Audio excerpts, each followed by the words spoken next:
Hello friends, post market రిపోర్ట్లోకి మన మిత్రులందరికీ స్వాగతం. ఈరోజు ఫిబ్రవరి 20వ తారీఖు గురువారం. మొత్తం మీద నిఫ్టీ కావచ్చు, బ్యాంక్ నిఫ్టీ, సెన్సెక్స్ నెగిటివ్గా క్లోజ్ అయినాయి. బట్ విశేషం ఏంటంటే small cap, mid cap companies అంటే ఇండెక్స్ అనేది పాజిటివ్గా అయితే క్లోజ్ అయింది. ఐ థింక్ ఏంటంటే అది ఓవర్ వాల్యుయేషన్లో ఉందని చెప్పేసి సెల్లింగ్ చేయడం జరిగింది. బట్ అండర్ వాల్యుయేషన్స్లోకి వెళ్ళినాయి అనిపించినాయి. అండ్ ఆఫ్ కోర్స్ అంటే కొన్ని పరిణామాలు కూడా ఉన్నాయి. ముఖ్యంగా ఎలన్ మస్క్ గారు ఇండియాలోకి టెస్లా అనేది లాంచ్ చేయాలి అని చెప్పేసి ప్లాన్ చేస్తున్నట్టు కొన్ని న్యూస్ రావడం, ఓకే, దానికి సంబంధించిన కొన్ని కంపెనీలు అనేది పెరగడం జరిగింది. ఎనీహౌ ఫ్రెండ్స్, ఇక్కడ ఏంటంటే మనం చూస్తే ఇక్కడ సెక్టర్ పర్ఫార్మెన్స్ అనేది కానీ మనం బిగ్గర్ పిక్చర్లో అబ్జర్వ్ చేస్తే metals, energy, PSU bank, oil, gas, automobile, construction, media, entertainment సిగ్నిఫికెంట్గా recovery అనేది జరగగా, financial services, private bank Nifty, pharma ఏంటంటే స్టిల్ కొద్దిగా ప్రెషర్లో ఉంది. కోర్స్ ఫార్మా కానీ ఐటీ సెక్టర్ కానీ కొద్దిగా ప్రెషర్లో ఉంటుంది. కారణం ఏంటంటే యూఎస్ ట్రేడ్ ఏదైతే ఉందో రేట్లు దానికి సంబంధించిందని చెప్పేసి చెప్పుకోవచ్చు. అయితే మెటల్స్ కొద్దిగా ఈ మధ్య కదలికలు అనేవి స్టార్ట్ అవుతూ ఉన్నాయి. ముఖ్యంగా చైనాలో కొద్దిగా వాళ్ళ యొక్క రీఫార్మ్స్ అనేవి స్టార్ట్ చేశారు, స్టిమ్యులస్ అనేది స్టార్ట్ చేశారు.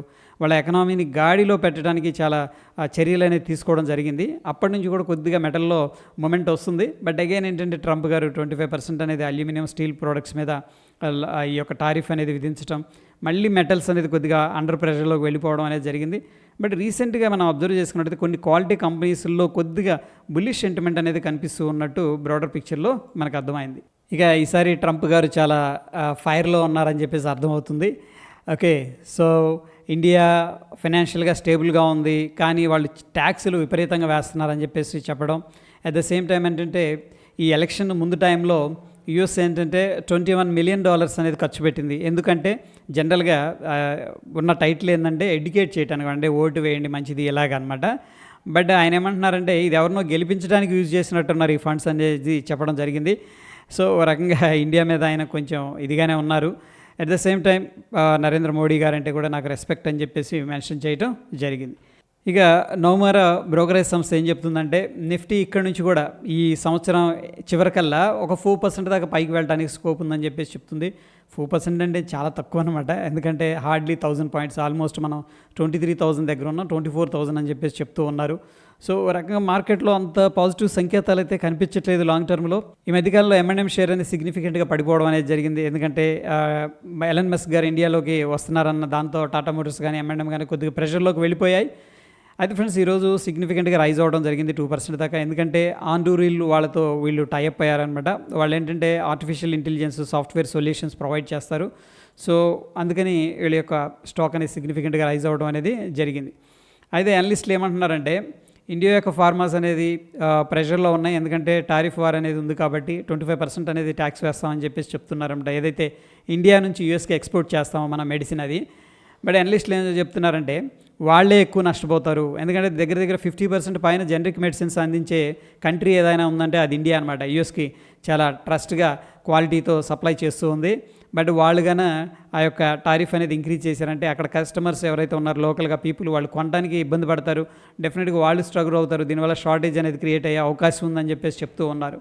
ఇక వెసూవిస్ ఇండియా ఈ యొక్క షేర్ అనేది సిగ్నిఫికెంట్గా పెరగడం అనేది జరిగింది. ఎందుకంటే వీళ్ళు ఫస్ట్ టైం ఏంటంటే స్ప్లిట్ అనేది అనౌన్స్ చేశారనమాట. అంటే ఒక షేర్ని నెంబర్ ఆఫ్ షేర్స్గా డివైడ్ చేద్దామని చెప్పేసి ప్లాన్ చేస్తున్నారు. అది చేయడం వల్ల ఏమవుతుందంటే ఒక లిక్విడిటీ అనేది కలుగుతుంది అనమాట. సో ఈజీగా బై అండ్ సెల్ చేయడానికి అట్లా ఉంటుంది. ఓకే, నిన్నటి రోజున మనం పరిశీలించినట్టయితే JBM ఆటో షేర్స్ అనేది ఉండి సడన్గా న్యూస్ అనేది రావడం జరిగింది. దానివల్ల సిగ్నిఫికెంట్గా రైజ్ అయినాయి, దగ్గర 10% పైన పెరిగినట్టున్నాయి. అయితే ఎందుకంటే వీళ్ళకి ఒక సబ్సిడరీ కంపెనీ ఉంది. ఆ కంపెనీకి ఆర్డర్ అనేది వచ్చింది, 5,500 కోట్ల వర్తున్న ఆర్డర్ అనేది. ఏది ఈ యొక్క ఎలక్ట్రిక్ బస్సులు తయారు చేయమని చెప్పేసి ఐ థింక్ PM ఈ బస్ సేవ కింద ఈ ప్రోగ్రామ్ కింద రావడం జరిగింది. ఇది పేరెంట్ కంపెనీ కాబట్టి నిన్న ఏంటంటే సిగ్నిఫికెంట్గా రైజ్ అయింది. ఈరోజు ఏం చేశారంటే ప్రాఫిట్ బుకింగ్ అనేది చేసుకున్నారనమాట. అందుకని స్టాక్ అనేది 3% దాకా పడిపోవడం జరిగింది. మనం చెప్పుకున్నాం కదా small and mid cap companies అనేది సిగ్నిఫికెంట్గా రైజ్ అయినాయి అని చెప్పేసి.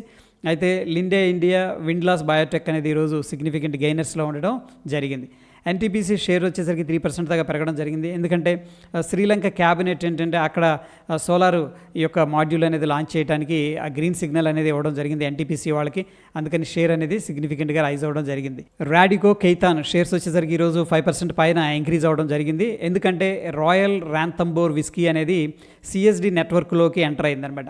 అంటే ఫ్రెండ్స్ ఇక్కడ ఏంటంటే క్యాంటీన్ స్టోర్స్ డిపార్ట్మెంట్ ఉంటుంది. అంటే రిటైర్మెంట్ అయిన వాళ్ళకి కానీ ఆర్మీ వాళ్ళకి వీళ్ళు ఈ బాటిల్స్ అనేది ఇస్తుంటారు మంత్లీ ఇన్ అని చెప్పేసి. క్వాలిటీ ఉంటుంది, చాలా ప్రీమియం బ్రాండ్స్ అనమాట. అంటే చిన్న చితక బ్రాండ్స్ కాదు అవి. అటువంటి వాటిలోకి ఇది ఎంటర్ అవుతుంది. అంటే ప్రీమియమైజేషన్ అనేది జరుగుతుంది కంపెనీలో. అందుకని ఇన్వెస్టర్స్ ఏంటంటే పాజిటివ్గా రియాక్ట్ అయ్యారని చెప్పేసి చెప్పుకోవచ్చు. దీంట్లో షార్ట్ టర్మ్లో పెట్టుబడులు పెట్టినట్టు మనకి ప్రైస్ అనేది చెప్తూ ఉంది. జస్ట్ డయల్ షేర్ అనేది మనం పరిశీలించినట్టు లాస్ట్ మూమెంట్లో సిగ్నిఫికెంట్గా రైజ్ అయింది. ఈరోజు 10% దాకా పెరగడం జరిగింది విత్ గ్రేట్ వాల్యూమ్స్. ఎందుకంటే నువామా బై అనే రేటింగ్ ఇవ్వడం జరిగింది. అందుకని ఇన్వెస్టర్స్ ఏంటంటే పాజిటివ్గా దీన్ని అర్థం చేసుకొని ఇన్వెస్ట్మెంట్ చేసినట్టు తెలుస్తూ ఉంది. టాటా పవర్ షేర్స్ వచ్చేసరికి 4% దాకా పెరగడం అనేది జరిగింది. హెచ్ఎస్బీసీ వాళ్ళు ఏం చేశారంటే హోల్డ్ చేయమంటున్నారు. అంటే ఎగ్జిట్ అవ్వాలా, హోల్డ్ చేయాలా, యాడ్ చేయాలా అన్న దాంట్లో దీన్ని హోల్డ్ చేసుకోవచ్చు, మంచి కంపెనీ అని చెప్పేసి చెప్తూ జరుగుతుంది. అంటే హోల్డ్ అంటే ఏంటంటే ప్రస్తుతం మార్కెట్ ప్రైస్ తక్కువలో ఉంది, ఎవరైనా లాసుల్లో ఉన్నా కానీ హోల్డ్ చేయండి, మళ్ళీ రికవర్ అవుతుంది అని చెప్పేసి సింపుల్గా అర్థం చేసుకోవచ్చు. ఓ రకంగా ఇది పాజిటివ్గానే మనం కన్సిడర్ చేసుకోవచ్చు. Swasth food tech India limited అనేది ఐపీఓకి రావడం జరిగింది. ఇది ఎస్ఎంఈ కేటగిరీకి సంబంధించింది. 20వ తారీఖు ఓపెన్ అయింది. అంటే ఈరోజు సబ్స్క్రిప్షన్ వచ్చేసరికి 1.8 టైమ్స్ ఓవర్ సబ్స్క్రిప్షన్ కనిపిస్తుంది. దీనికి అప్లై చేసుకోవాలంటే 1,12,800 రూపాయలు అనేది అవసరం అవుతుంది.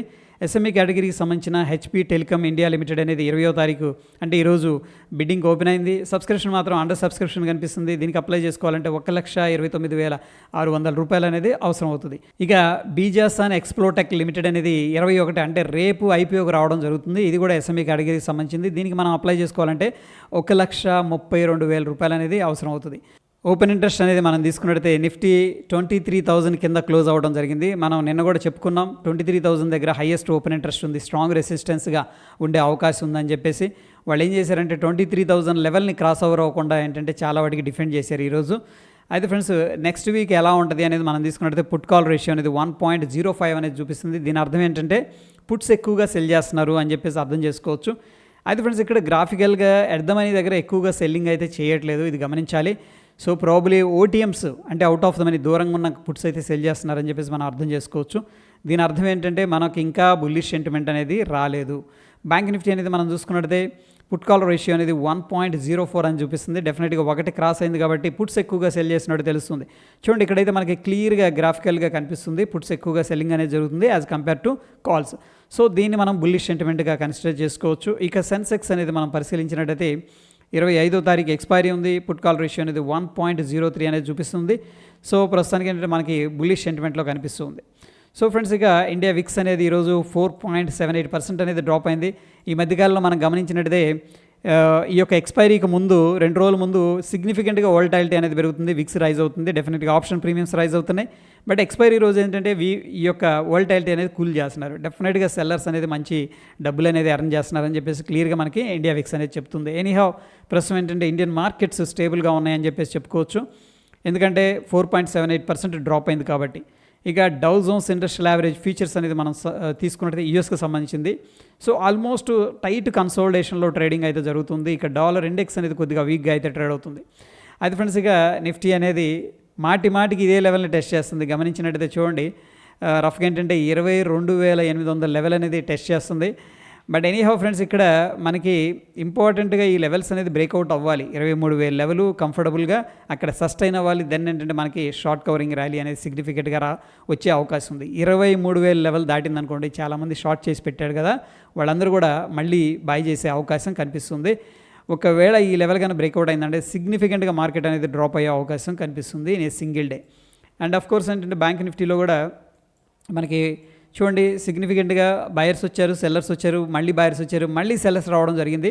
సో ప్రస్తుతానికి ఏంటంటే ఈ లో అనేది వెరీ ఇంపార్టెంట్. అంటే 48,800 అనేది వెరీ ఇంపార్టెంట్ లెవెల్. ఆ లెవెల్ బ్రేక్అవుట్ అవ్వకుండా కిందకి కాపాడుకొని దాని తర్వాత 49,500 పైన కానీ మార్కెట్ అనేది పోయిందనుకోండి బ్యాంక్ నిఫ్టీ, మళ్ళీ ఏంటంటే ఎవరైతే షార్ట్ చేశారో వాళ్ళు కవర్ చేయడానికి ఆస్కారం ఉంటుంది. సో ప్రస్తుతం ఉన్న సిచ్యువేషన్లో అయితే క్లియర్గా మనకి సైడ్ వేస్ యాక్టివిటీ అనేది కనిపిస్తుంది. అండ్ ఇది ఫ్రెండ్స్ పోస్ట్ మార్కెట్కి సంబంధించిన అప్డేట్స్. మరొక ఇంట్రెస్టింగ్ ఎపిసోడ్ మళ్ళీ కలుసుకుందాం. వీడియో ఎంతో కొంత ఇన్ఫర్మేటివ్గా అనిపించిందంటే తప్పకుండా లైక్ చేసి మీ యొక్క సపోర్ట్ అనేది తెలియజేయండి, మనకు చాలా హెల్ప్ అవుతుంది. ధన్యవాదాలు.